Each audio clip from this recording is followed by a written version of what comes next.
experience the world on two wheels with me.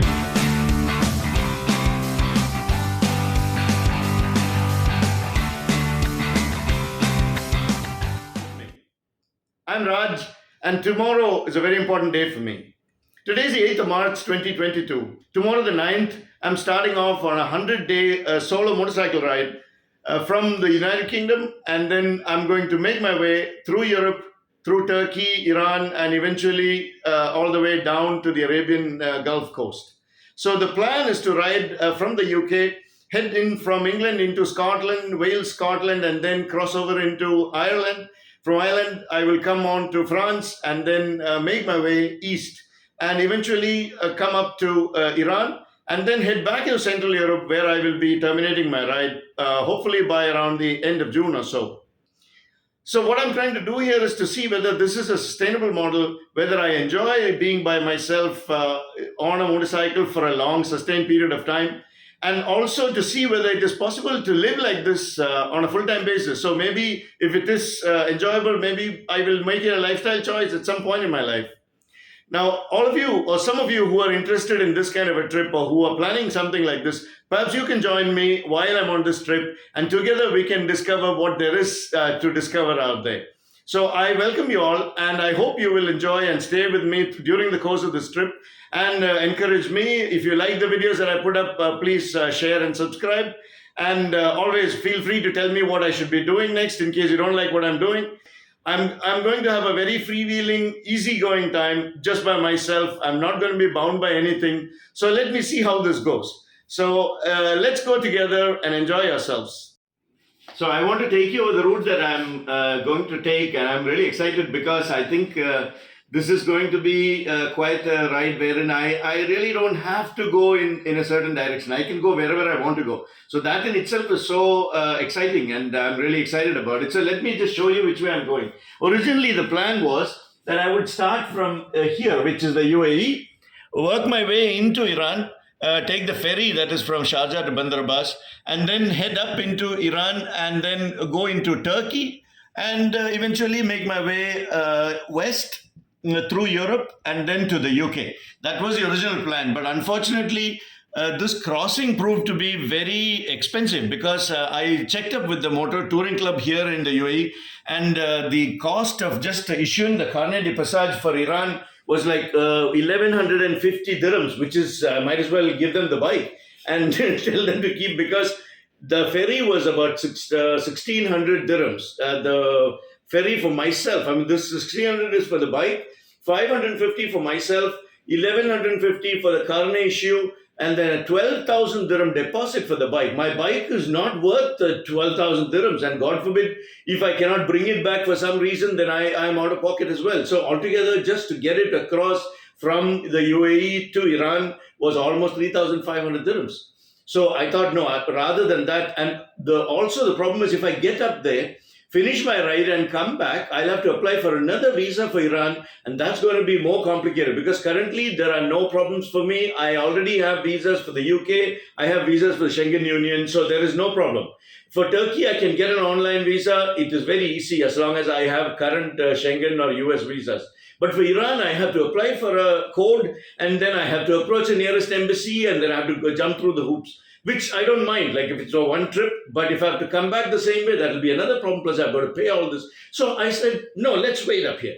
Let's get hold of a bike in the UK, register it to myself, and then ride it backwards. I mean, come from the UK down into Iran, and then head back and leave it somewhere in between in Central Europe. So that's the plan now. So tomorrow I will be in London, and then from there on, I'll collect my bike. My bike is maybe about an hour's drive north of London, closer to Birmingham. And I found it through a dealer, and then I'll go to the dealership, and then it's getting kitted out, and I'll be, riding it after tomorrow. So let's see how that goes.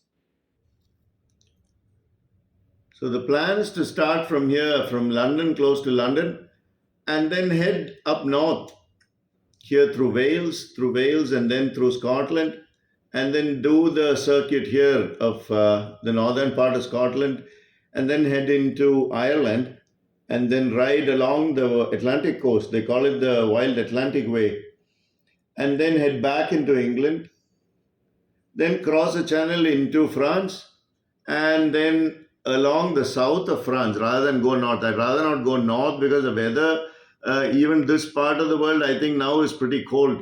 But I want to stay somewhere warmer, come down south, and then along the border with Spain, head into Italy, and then from Italy along, cut right through, go to Slovenia. Slovenia is really pretty. I've been there a couple of years ago. I just want to explore that a little more.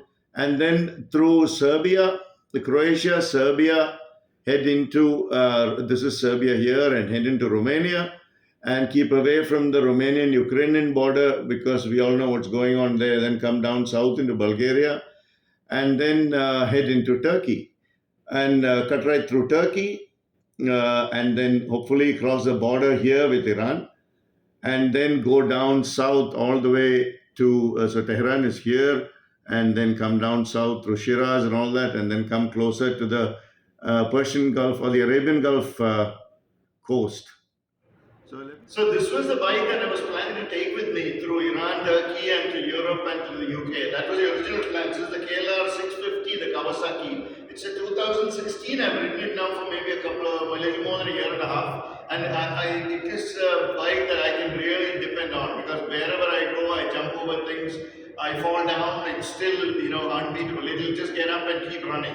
And I'd also done some work on it. I put big pegs.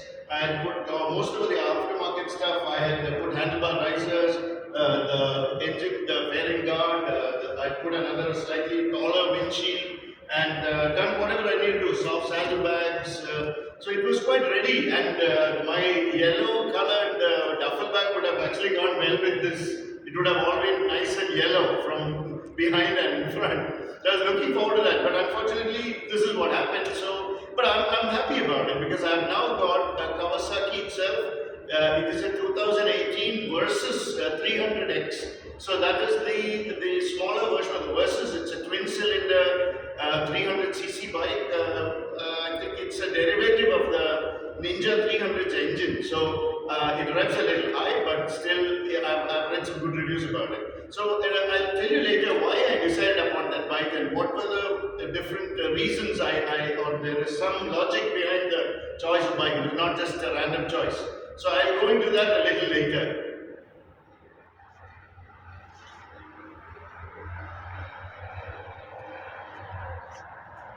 I want to show you all the stuff that I'm going to be carrying for the next 100 days. So I'm trying to be as minimalist as possible, but we all know how that turns out. So I'm doing my best here. But because I'll be camping quite a lot, or I hope to do that, I don't know, depending upon the weather, I'll be carrying a lot of camping gear also. So it's going to be, my bike is going to be my home for the next few weeks. So I'm carrying both my clothes, my riding gear, as well as some stuff which will be my home. So I'll just introduce you to what I have.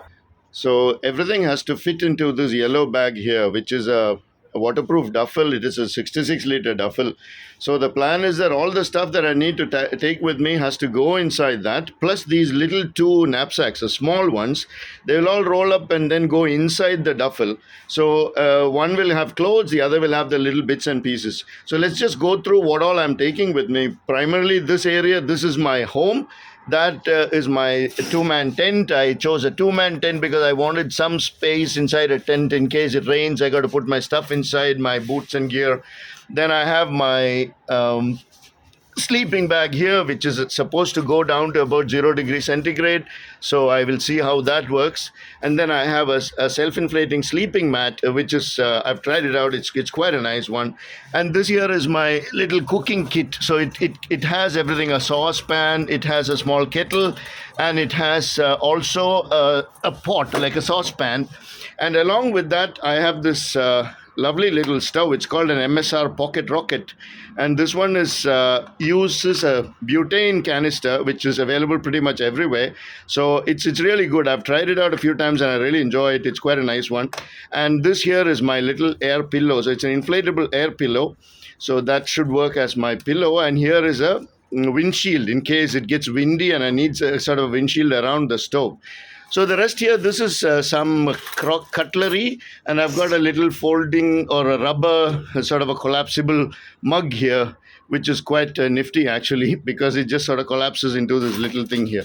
So that takes care of my cooking and cutlery and stuff like that. Then the rest is mainly my riding gear, which is two pairs of gloves. One is waterproof, the other is not.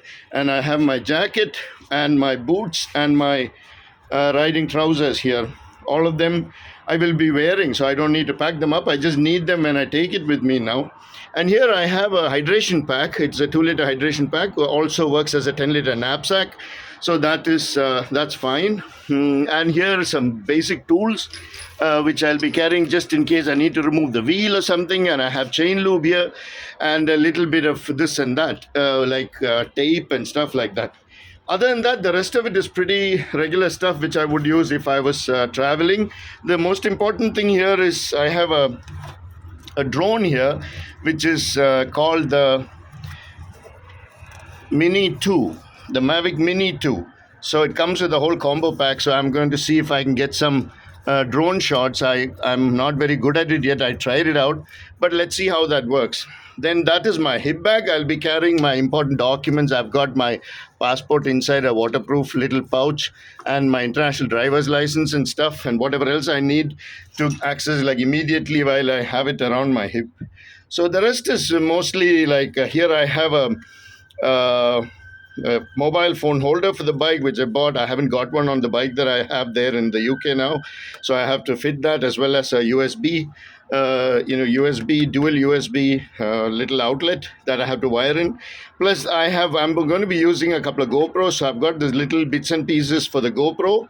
And then this is a flashlight. It's basically while camping, it's a headlamp, and the other one is just a flashlight and the chargers. So the rest of it is pretty much what you would expect to see. I've got a small little waterproof speaker, and then of course charging cables, and I'm also carrying a computer laptop which will go inside this bag, so that when I'm traveling now, I will be on a flight, I will be using it as my primary knapsack with my computer and my camera and stuff, and of course a pair of shoes because I'll be wearing my riding boots all the time. So that's about all, and I hope that should be enough. Actually, I feel that I may be packing a little more than I need, but if I don't need something, I will ditch it. That's no problem.